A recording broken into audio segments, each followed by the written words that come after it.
Hello, everyone, and welcome to Magic in the Matrix. I'm your host, Kelsey White, and here I am with Alexander Fox. What is Up? So, today we are talking about ancestors and ancestor magic. But first, what's going on? What did you do last night? Ooh, what did I do last night? Yeah. So me and my cousin, we went to a comedy show, Okay. and there was actually a funny moment that happened. So he ended up taking his wife's set of keys, so he didn't have to bring all these extra keys with him. But like on her keychain, there is like this bedazzled, glamorous pepper spray bottle. Sure. So, Sure. and like it looks so bougie. And as we get to the comedy club, they have security, they're checking us like, oh, do you guys have any guns or knives or anything sharp or pepper spray? And specifically said pepper spray. And then my cousin's like, I actually have this. And then the security guard looks at it, he just starts laughing. He goes, is that pepper spray? And he goes, yeah. And he's like security guards looking at the pepper spray, looking at my cousin, looking at the pepper spray. He goes, man, you ain't gonna use that. And then your cousin's like, try me. And then you go home. Just kidding. Oh my gosh. It was Um, so funny. I was just like, I needed a story to tell the dudes back home of like something that was funny about like my cousin because like with the same group of friends, sure. and I just like wanted just to tell them a story, and I was praying on it for like the last like month, and then this funny story happens, and I can't wait to tell them. I love that for you. I love that for your cousin. I love that for your prayers. And I want you to know that I've also had bedazzled pepper spray. Literally got it as a gift from a You? roommate once. Yep. I Mm. totally know the vibe. It's gorgeous, stunning, realness, pepper spray. I also would never use it though, so I just stopped carrying it around. Well, you just use your kickboxing skills. Extremely that, or my pit bull. So if you want to hurt me, strangers, maybe I do have pepper spray, but I do definitely have kickboxing skills. Right? Like, don't announce publicly that you don't have your pepper spray. So if you're mean, you're not listening anymore. Bye. Okay, to our topic. I love this. So we're Mm. kind of talking family, right? You and the cuzzo had your bedazzled pepper spray, and now we're going to talk about our ancestors. Mm. Okay, so I have a very kind and earnest song that I love that inspired this episode today. And the Mm. song is Okay. called Kind Reminder, and the artist is called Proxima Parada. I'm so sorry if I'm butchering that band or artist name. Okay, but I'm not going to read all of the lyrics, but I do love song lyrics. But it starts with how many people had to survive so you could arrive? And then a little later in the song, it says, how many times did they sacrifice? How much sweat on the brow? How many miles? And I've heard this song before. I love this song. It's beautiful. But it just struck me on this walk the other night. And I was like, hey, we have to do an ancestors episode next because sometimes we forget about the power and the just eons and eons of ancestors we've had that all have their own strengths and challenges and opportunities and soul contracts and failures and successes and all of that energy and wisdom is in some way channeled through our DNA in this incarnation. And we have this giant team of resources that can come support us. But sometimes we forget that, especially if we're not super, super close with our family or with like older relatives in our family, we're just like, oh, I don't really know my family that well. So I don't know. But oh my goodness, the amount of power uplifting us at any moment that is available from this ancestral line is pretty phenomenal. So, we wanted to share, dear listeners, some kind of hot tips on how to call ancestors in, tell some stories, and encourage you all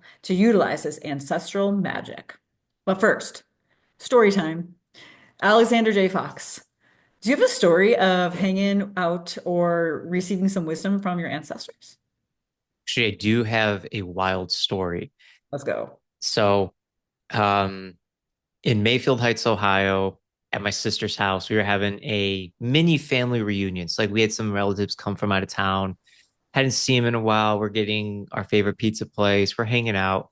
And then all of a sudden, I get a call from my friend who lives in Hudson, Ohio. And she's like, Alexander, my Chinese master just came into town for like 2 days and he's going to be staying with me. But like, we have big plans for tomorrow. But you were the first person I thought of. Like, if you want a healing done by him, you got to come tonight. And I'm like, I'm at this family dinner right now. Like, I don't know if I can get out of it. I'm going to try, but I can't guarantee anything. And then, like, literally within 5 minutes, everyone's like, oh, yeah, go have fun. Like, you already hung out with us for a little while. Gorgeous. Sweet. I hightail it down south. And I get there and it's this Chinese guy who's like a master, pretty bigger guy. And, we're talking, things are cool. And he's telling me about this ancestral massage healing that he Okay. does. And he says that it can only be channeled. Oh, Yeah, there's only like less than 5 people in the world who actually know about this, according to his stats and the people that he knows in Asia as well. wow. And He's now like, all of us. No, just kidding. well, it's coming to the awareness now. Yeah. And there is, well, he asked me if I wanted one, and I said, yeah, absolutely. So then we all go upstairs, and he starts like massaging me. He starts like stretching me out. And then my friend is also doing a little energy healing and massaging too. Mhm. Because when you get the people together in the same room and you guys channel like the same consciousness, then it just starts to flow. Totally. It's Yeah. really spectacular. And then the massage is done, and I'm feeling pretty good. And the next morning, me and my family, we went out to like Chardon, Ohio, and went to this retirement home where like more of our family members were at, and I hadn't seen them in like years. Okay. And there's like 10 of us all in this room, and they're talking about stuff that's happened like in the 20s from like my mom's Mm. side of the family. Like someone used to have polio, someone used to have like this other like rare disease, and just telling us about like all their problems and setbacks and what it was like in those days. And I'm Wow. just sitting there soaking all of this in, and I'm just like, oh man, I just had this Chinese ancestral healing done last night, and now I'm like learning about all this stuff on my mom's side, who's gone through way more stuff like with health and illness Hmm. and stuff than my Hmm. father's side. And then, yeah. So then, like, I get home and I'm like, okay, this has been a weird day. So I'm trying to integrate it. But then the very next day, I woke up and I was sick Ooh. to my Oh. stomach. I I didn't see that coming. Shoot. I had like my nose was dropping, like nasal drip. No. Back of my throat was clogged. I was coughing so much. My legs felt like jello with pins and needles, like thousands of pins and needles going all the way up and down my legs. I couldn't even walk. Like going to the bathroom hurt. Oh my gosh. And luckily, I didn't have a job. So at that time, so like I Yeah. literally spent the next 3 days in bed, just like crying and releasing and just being in so much pain. And I was just like, wow, I'm doing it big for my ancestors. And yeah, but on the fourth day, I woke up and I was like, okay, I feel so much better. But it was hell. You volunteered as a tribute, Mama. You were It like, was I'm a gonna hang with my sacrifice. family and then let me go through this. One very quick reflection before we talk about this. You want to be the guy that when someone's like, my Chinese master healer's in town, I thought of you first. That's got to be feel good, right? You're like, yeah, of course, right? A cool master healer with like, very rare knowledge, and you got to call me. Little did you know that you're about to go through it. But yeah, no, I mean, you transmuted a lot for many, many, many, many, many generations, I bet. It was 2.5 generations of ancestral healing that I did. It was a 45-minute session. I wonder, like, yeah, this healer guy must really just be moving energy. That is some power. Yeah. But there's like specific points and like a way that you got to like channel it. And like, Mm. I know how to do it. It's just not something that I offer because I'm not a massage therapist. Like Yeah. in America, like you kind of have to be either a reverend or a priest or a massage therapist to like legally like touch people Yeah, like got it. in that kind of regard or like a blessing or something. So We definitely like consent here in America. I'm happy about that. yeah, for real, thank God. So it sounds a little like woo-woo, guys, but a lot of people really do think that you can heal forwards and backwards in time. So that it's possible for Alexander to have kind of transmuted some of these blockages that were causing like dis-ease in this ancestral line. And Mm. also his DNA, right, is carrying forward some of this dis-ease from previous generations. So that's huge stuff. I love that you did that. Good job. That was brave. Yeah, thank you. It was fun at first. I love getting massages and being stretched out, but like I did not know what to expect Next time I after get a that. massage, I'm going to be like, just noting, let this just feel good. I don't want I it's could good. definitely help you out with a generation or two if you want. There you go. We leave it at this generation. Well, amazing. Well, thank you for sharing. That was fascinating.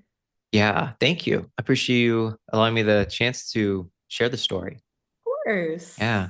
And then how about you, Miss Kelsey? What do you have to share from your ancestral lineage experience? I have a fun story. And it's Mm. fairly recent. So my dad's side of the family, both of his parents, so my grandparents on that side have passed and transitioned. And Mm. then my mom's side, my grandfather has passed, and then my grandmother has not passed, but we're not super, super close. So I was listening to something or reading something, and this woman was talking about this ancestor, like I think like a grandparent that she was working with, and the grandparent had transitioned, and so she was working with the grandparent in spirit, and they had been so close in life, and so she was getting all these, little like affirmations that it was her energy because they were such besties when the grandmother was alive in this physical form, and I was kind of like, meh, I'm not that close with my grandparents, like I want that, right? And then I was thinking, Mm. girl, you can have that. Just like meditate and connect with them. Like, what is this boohoo party here, girl? So I kind of got myself out of the boohoo mode, which is just not a productive mode and not Mm. my baseline mode at all. I'm an action-oriented person. Yeah, you are. Okay, I am going to call in my grandma on my dad's side, who has transitioned. And I knew her when I was like a little bitty baby. There's like one video of me putting my bottle in her mouth in her hospital bed, like feeding her. Oh, It's kind of a sweet little moment. And she was like oh. being so sweet to me. So I did meet her in physical form, but that was way before I'm able to recall back that far. But her maiden name was Silkwood.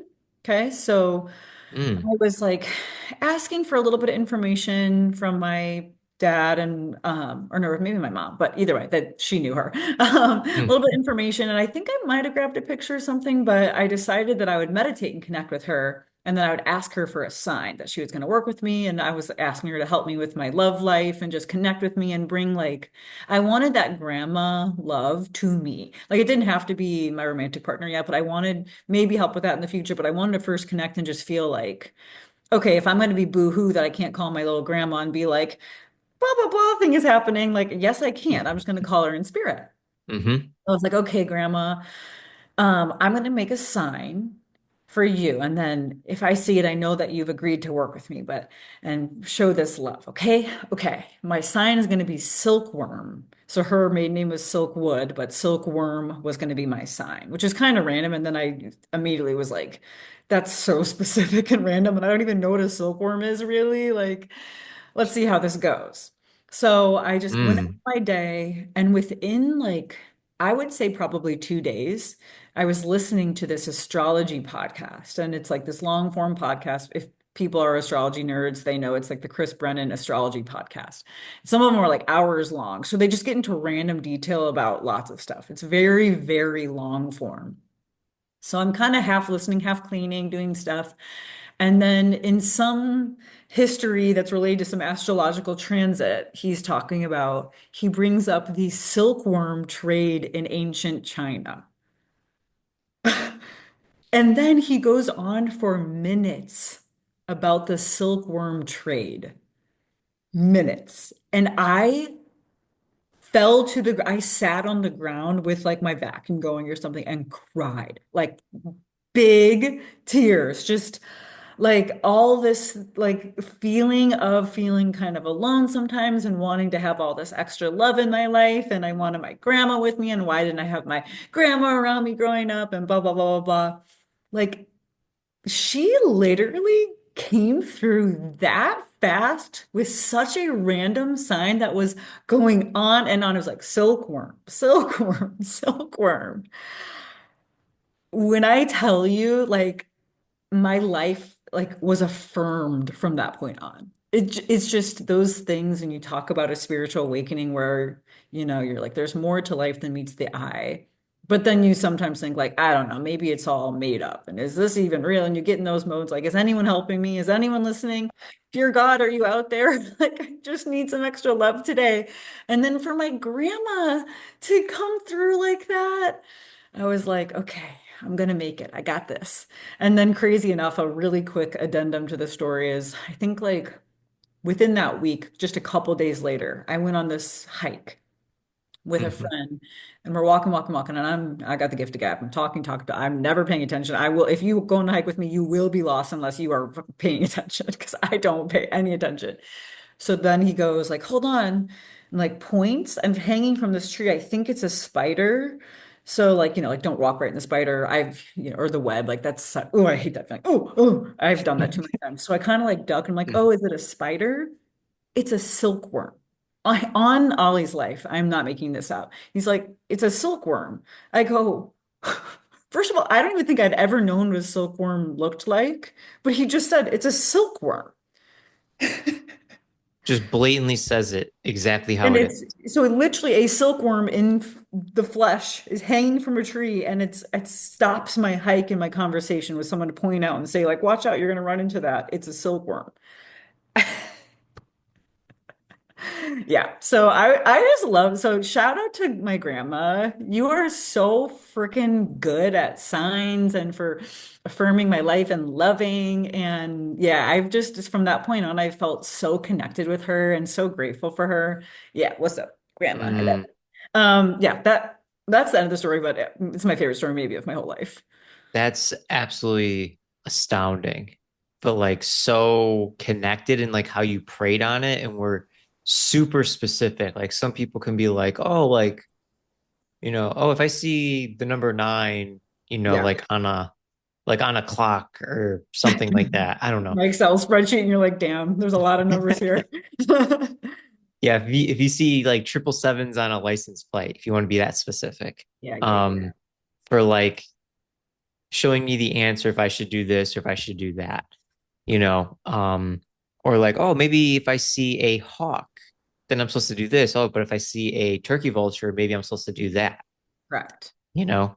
So the more that we really get dialed in on the specifics of what really wants to come through, or if you're really confused, that could carry you the distance and can actually make life a little bit more fun too, because it's like that synchronistic surprise.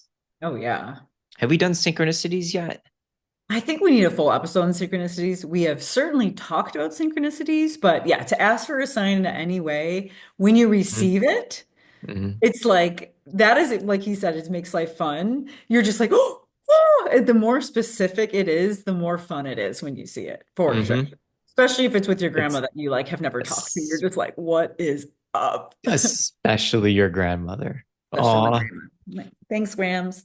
Okay, cool. So you can Mm. call in your ancestors definitely by praying on them very earnestly about needing a grandma's love, and they will show up. I will affirm that. But what are some other ways to call in kind of this ancestral energy? Like, right, not everyone can get like a special rare healer massage or some of these other things. What are some different pro tips? There was one time where I was in a very emotional state. I was crying, and I'll tell the story in more detail later, but I I was like at a grave site and I said, man, just dude, please let me know that you're here with me. Like, give me any kind of sign at all. And I just remember, like, in this moment, like a ladybug landed on my left shoulder And then I was like, oh my gosh, I haven't seen one of these in years because I feel like they're going extinct. That's another story. And then I saw a flock of woodpeckers fly Mm, over me. I don't think I've ever seen a flock of woodpeckers. Usually you see like one, maybe its mate, but I saw seven woodpeckers flying over me. And I was like, whoa. And then I started getting like this massive feeling. And then something else happened. But it was just like those moments that were just like, you wouldn't think to realize by like having like these signs that we may even see in everyday life, like hit mhm, you in a different way, like energetically feeling like, wow, there is something more mhm, happening around us, you know?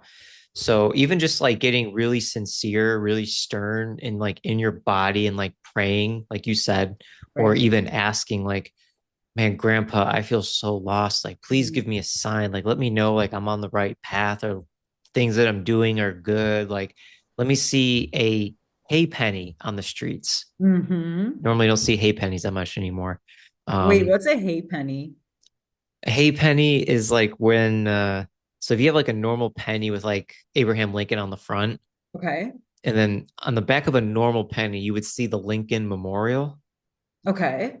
But on a hay penny, on the tail side, it would say like 1 cent in like bigger letters, and then it would have like two pieces of I would be it's either wheat or hay.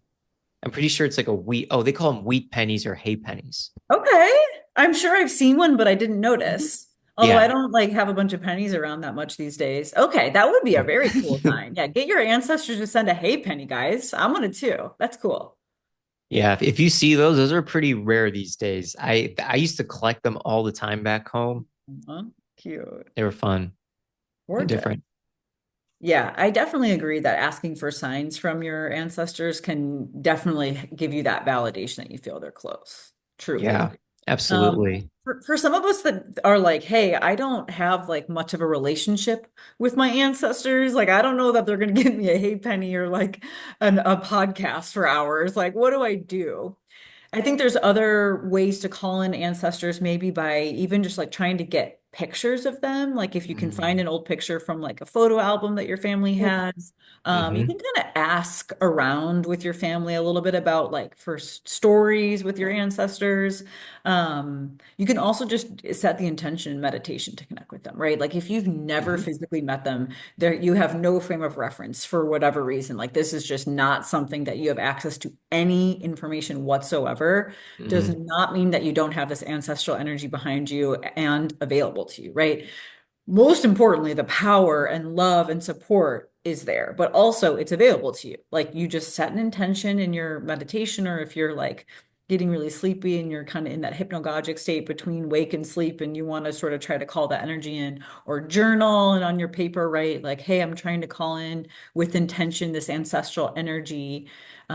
Some people are worried about ancestors that like they did know and they were kind of jerks, in like this physical incarnation. So I always just add ancestors through the white light because if for some reason you have like a lot of agita around calling in an ancestor, that's if you have some great fear that they're going to have like some of their humanness that's not, affirmative to what you're working on, just Mm. say ancestor through the white light because once your ancestor transitions through the white light, they tend to see they do see things from a higher perspective and a much more love-based perspective, and some of their support for you that you fear might be impacted by some human tiffs you guys might have had, that's totally gone in this state. Mm. I like how you explain that. And when we are on that vibration, that connection of like love and light and excitement, joy, then it's actually easier to connect with them too. I love Yeah. that addition. Yeah. Any other thoughts on connecting with ancestors? I really like that. Like, right, the higher your vibration, it's easier. But you can be sad and crying because clearly Alexander and I cry and call him help. We love feelings. Yeah. Any other ways to call them in that you think of or you use? I would say I love asking your family members about the ones like who've passed on and looking at like old photo albums. Those are fantastic. I would also say go into the culture of like where you're from, like where, like what is your ethnicity, what are your nationalities, and like start brushing up on that. Because like for me, like I'm German, Italian, Swiss, and Irish, and I love diving deep into the those cultures because of like, food and parties and like just their ways of life were just very different back then. And you could learn a lot. And maybe something that you read gives you like the goosebumps or the chills or something to let you know, like, oh, I'm on the right path with this. Like this is feeling great. I'm resonating with it. It starts to make sense. And then who knows, maybe it gives you that extra oomph or like that epiphany to try something new or maybe travel to your homeland or maybe just make some food from it or listen to some music, look at the art and keep diving into those pretty cool rabbit holes that will actually make more sense to you than some other rabbit holes. Such a good tip. That's beautiful. Definitely important to try to set the intention to connect with your ancestors from that culture, right? Because we're always having, food from these different cultures, but like that little extra oomph of the intention setting and then being really present and self-aware, like you said, of like, hey, if you get those God bumps or you get like a little intuitive gut feeling that you're kind of connecting or onto something with something you hear in a song or whatever in conversation, like that's when you know that you're kind of psychically connected to that energy. And a Mm, lot of people think like, oh, I can't really just connect with ancestors I've never met in meditation. I'm not like this practicing psychic. But really, we're all psychic. I don't know how much we've kind of hammered that point on this pod yet, but everyone has these abilities. It's just really a matter of opening up and trusting that you have this inner knowing. And it's not just like for the select few people that sit in meditation in silence for 12 hours a day. Like your gut knows. Cool. I like also a great excuse to have some excellent food. yes, excellent food is always a fine choice. Oh yeah. Cool. Well, one other pro tip I wanted to share while we're talking about ancestors is kind of thinking in and feeling into themes and archetypes. So generally, there's your ancestral line has like some couple of topics that people keep trying to learn and master. And there's like these little challenges that generations of our family have tried to kind of overcome these challenges, and they've built these unique skills to kind of surpass them. And some Mm, ancestors have really succeeded, and you can call in. So sometimes I'll literally say, like, calling in my ancestors through the white light who are really adept at being assertive or something. Like if I'm going into a conversation where I need to be more assertive than my typical self. But there's also ancestors who may be incarnated into a physical reality and they're like, hey, I'm going to master this theme of, I don't know, assertion. And then maybe they didn't succeed so much and they didn't make all of the strides that they had hoped to in that incarnation.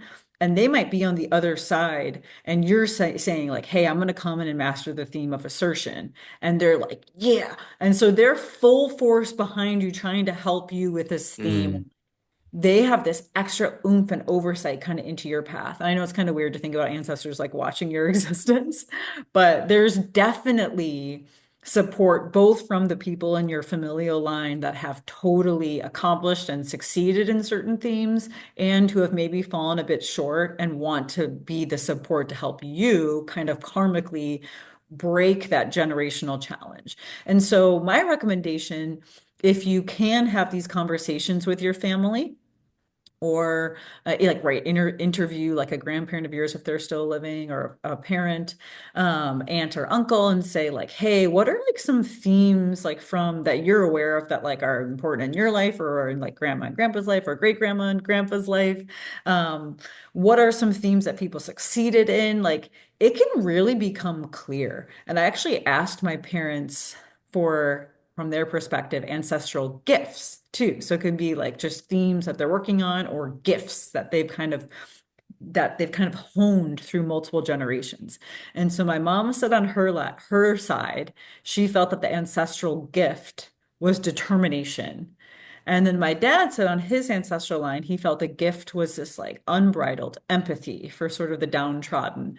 And I just thought Mm. that was so special to hear from their perspective because I don't know that I would have pulled that word for each of those lines, but they had this insight. So you can sort of interview people that might have some awareness there. And again, if you have no exposure to someone that can give you this type of insight, then just meditate and journal on it because I think you'll be surprised at how much will come up if you really try to set this intention and connect with that energy. Like you'll start to kind of feel into some themes in your own life that you get this kind of gut feeling that maybe this is something even greater for your ancestral line. Mm. I like that. Being able to call that in and embody the good archetypes, the good characteristics for what you're of what those specific ancestors did in their lifetime. Yeah. Yeah, you can really call that in and you can journal and meditate to see like what comes through. And it's just like, okay, now how do you, or how does one incorporate that into this reality? Because, you know, we're living in different pastimes here. Everything's Mhm. changed from generation to generation, but there's always going to be a few things that, you know, quote unquote, the old school way of doing things. You could bring that into the new school because you always had to learn from the old school in order to make the new school even happen. Absolutely. Hmm. And frankly, like people throw this term around a lot, like ancestral curse breaker, but it does feel kind of epic. So, like, I don't know, for example, a pretty common one, right, is really empowered women these days that were like, for many, many generations in my family, the women, weren't working or weren't super empowered or didn't have as much of a voice. So, say Hmm. you're in this dynamic where you have this opportunity to work and have this big voice, but maybe you're getting kind of tired of like doing everything on your own. It feels better to be like, I'm an ancestral curse breaker here doing things on my own. Like, this is actually Mm. kind of freaking epic. So maybe you can reframe certain things in your life, knowing that, like, maybe from a soul perspective, you incarnated to work through this, and it feels like many, many generations of your family would be so lucky to work on this. Like, let's go. Like, this can help you feel more positive towards some of your challenges because you might have really wanted to come work on this, and you've got a whole bunch of people cheering you on. So, if you want to be an ancestral curse breaker, go do it. Mm. It may not be all sunshine and rainbows, but just like the Linkin Park song, like in the end, in this time, it will be worth it. Is that what's the link for? I thought it was nothing really matters.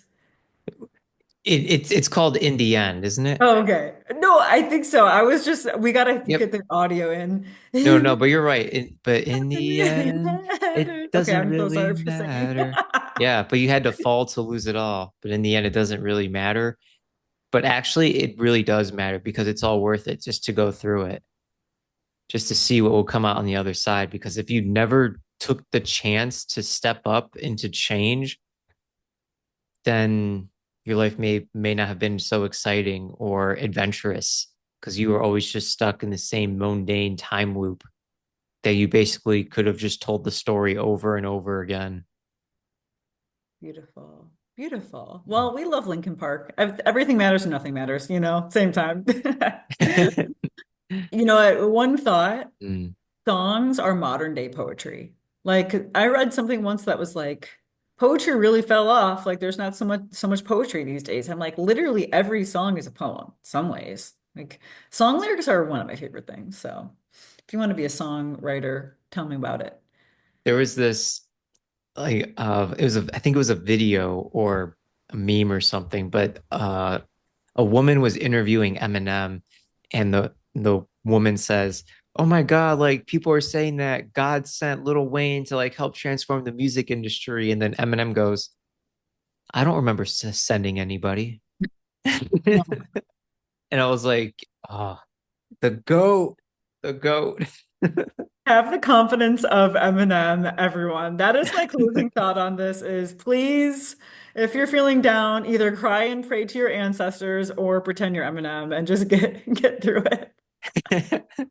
Just be so confident in yourself and get that steam, that fire that's ignited in your soul, just get that lit. You'll feel such a major swift or a major shift swiftly. A swift shift, if you will. We'll go with that. We'll go with that. Yeah. Thank you all for tuning Mm. in to this episode on ancestors with Magic in the Matrix. Please go ahead and journal, think about your ancestors, call them in. Thank you to all of our ancestors that hung out while we recorded this, and yours hanging out, being like, hey, we're right here. Like, share, subscribe, whatever you want. Comment about your ancestors. We'd love to hear from you. But we'll be back soon on Magic in the Matrix.